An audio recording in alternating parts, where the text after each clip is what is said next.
Welcome to this explainer. Today, we're taking a close, objective look at a truly profound historical tragedy. We're going to deconstruct the 1994 Rwandan Genocide. Using a calm, documentary-style approach, we want to really understand the precise systems, the historical context, and most importantly, the human realities behind what happened. We really have to start with the staggering scale of this event. Think about this. In the spring and early summer of 1994, over the course of just 100 days, roughly 800,000 people were systematically put to death. It's the most unambiguous case of state-sponsored genocide since the Holocaust. But, a tragedy of this magnitude, it doesn't just happen out of nowhere. To actually grasp how a society can be so completely convulsed by violence, we need to dig into the precise mechanics and the deliberate decisions that made a catastrophe like this even possible. Part 1. The Roots of Division. Let's look at the historical context. So for years, you might have heard people write this tragedy off as just some uncontrollable outburst of rage or ancient tribal hatreds. But the facts tell a completely different story. This wasn't spontaneous. It was the deliberate choice of a modern political elite. A small, highly privileged group intentionally fostered fear and division to crush growing political opposition and, frankly, just to keep themselves in power. It was a calculated political strategy. Let's look at how this evolved over time. For centuries, the predecessors of the Hutu and Tutsi actually shared the exact same language, culture, and territory. Traditionally, Tutsis were the aristocratic upper classes, and Hutus were the peasant masses. But then, during the colonial era, European colonizers stepped in and introduced this really damaging race science. They cemented what were once fluid social classes into a rigid, apartheid-like system, complete with literal ethnic identity cards. Flash forward to 1959, and a Hutu revolution overthrows the Tutsi monarchy. The system was still deeply polarized, but now the Hutu majority was in charge. They established a dictatorship that systematically used political violence against Tutsis to hold on to power, which drove hundreds of thousands of people into exile. Part 2. Preparing for the atrocity. How a population is conditioned for murder. In October of 1990, an army of exiled Tutsis, known as the Rwandan Patriotic Front, or RPF, invaded from neighboring Uganda. And the Rwandan government, led by President Habyarimana, totally seized on this. Their power was waning, so they deliberately exaggerated the rebel threat to consolidate control. Over the next 3.5 years, this ruling elite worked relentlessly to redefine the population. They basically branded the Tutsi minority inside Rwanda, along with any moderate Hutus who opposed the president, as accomplices of the enemy. They weaponized ethnic solidarity entirely for their own political survival. You can see this strategy perfectly reflected in the actual architecture they built on the ground. The government started recruiting unemployed young men into a militia called the Interahamwe.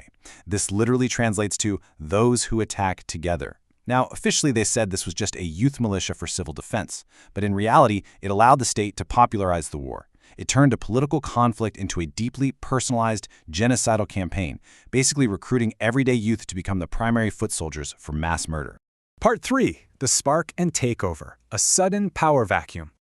Everything ignited on the evening of April 6, 1994, when President Habyarimana's plane was shot down by ground-air missiles. Now, even today, we don't know for sure who was responsible for that assassination.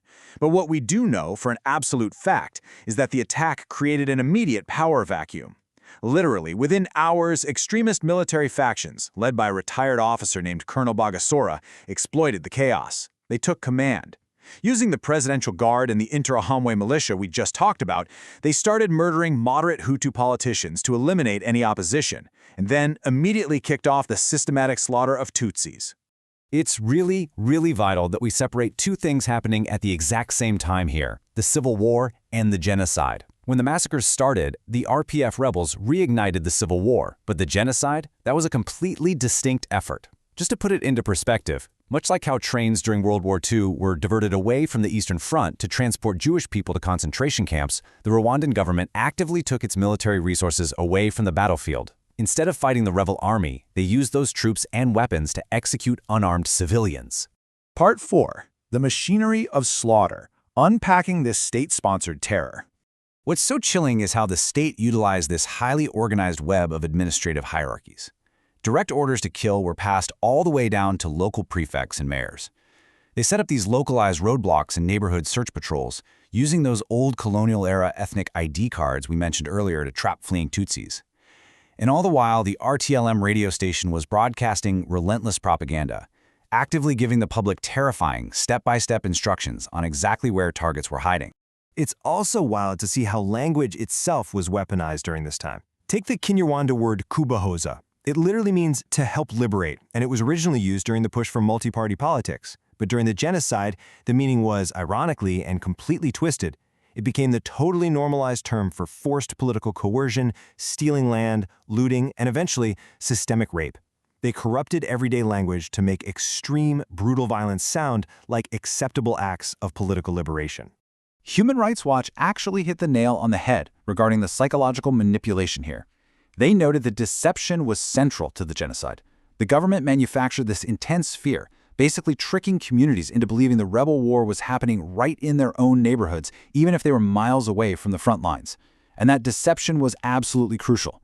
It was the exact lever needed to convince ordinary people to transform their political beliefs into deadly action against their own neighbors. Part 5. Surviving the Genocide. Facing the Human Reality. When we hear testimonies from survivors like Claudine, it strips away all those massive, abstract statistics.